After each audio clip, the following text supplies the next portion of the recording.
In this DBT Quick Tips video, we're going to be going over the mindfulness skill of describe. Again, this is in the mindfulness module, and describe is one of 3 parts of the what skills in mindfulness. So the skill of describe is the next step past the skill of observing. Instead of merely noticing with your sensations, what you're going to be now wanting to do is applying labels, applying descriptions of those sensations.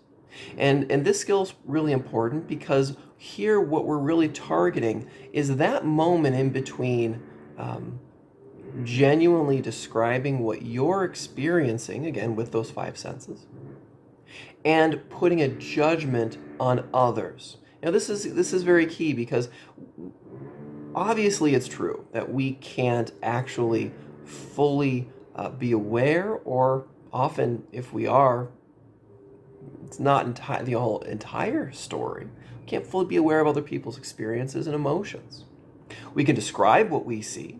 Often we can be right. There's no reason to be, slipping in reason to be paranoid here. But at the same time, there has to be a very, very heavy dose of being careful, because more often than not, we might get a little bit right, but we're going to mostly get things wrong because we don't live in other people's heads. People are dynamic, and we're probably only catching a glimmer of light shining at a person, that is a whole entire star. So that's important to kind of, accept, those are the rules of the game here. So when describing, what we're trying to do here is we're trying to put words on the experiences we're having. Thoughts arise, feelings arise, urges to act arise. And instead of shooting immediately to doing them, we want to first, be more of a connoisseur of those experiences. The thought that comes up in your head, like, geez, that guy, cut me off in traffic.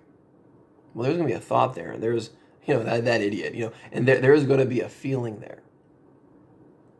Stopping and noticing, well, what is it like for that idea, he's an idiot, to roll around in your head? And I don't mean to ruminate on it. How does it feel? What do you notice your mind doing? What are you losing space and attention in the world because you have that thought in your mind? Where is the boundary between that thought and other thoughts? Is there another thought maybe that's right next to that one? And after that, and after that, and after that? Also, what does it feel like to have that anger? Where is it in your body? Is it in your hands? Are you clenching your fists? Do you feel it in your jaw? Are you clenching down there too? Is it in your back? All of a sudden you have a pain shooting down your neck. How's the breathing there? Have you noticed a change in your breathing? And as you're describing these experiences in a clean way, what you're doing on a biological level is you're shifting your emotional experience from your amygdala, which is, right there at your brainstem. You can think of that as your reptilian part of your brain, that processes emotion, and specifically negative emotions, predominantly. And what you're doing is you're using your thinking part of your brain, your prefrontal cortex, to tone down those emotions, really bringing your entire self back online and back into the world that you live in a more colorful, open way. Well, that's what analysis does. That's what thinking does, as opposed to feeling. So describing is really a controlled way of experiencing emotions, experiencing thoughts, experiencing the world around you. Another way of thinking about this is you're ungluing your experience from your interpretations. Because as soon as you're describing your thoughts, hey, that guy was an idiot. Oh, wait, that's a judgment. You're starting to get some distance between that judgment, the experience of having it, that fusion, that it almost intertwines in your very soul, that sort of anger and that rage. Well, you're starting to untwine that and say, well, that's a judgment. It's okay to have a feeling, but labeling it for what it is gives you distance from it. So that puts you back in the driver's seat. Again, when it comes to the mindfulness skill of describing, you can do this in any part of your day, whether you're walking, whether you're at work, you're making a cup of coffee, again, using your five senses, anything you see, smell, hear, taste, any touch, anything. And again, the important part of mindfulness is being open to the fact your mind is going to wander, it's going to start thinking, it's going to be going other places that are not in the present moment, and that's okay.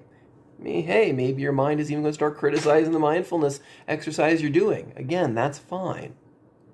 Because the important part of mindfulness is not the fact your mind wanders. It's being able to bring it back front and center on what you're focusing on. It's that muscle you want to exercise.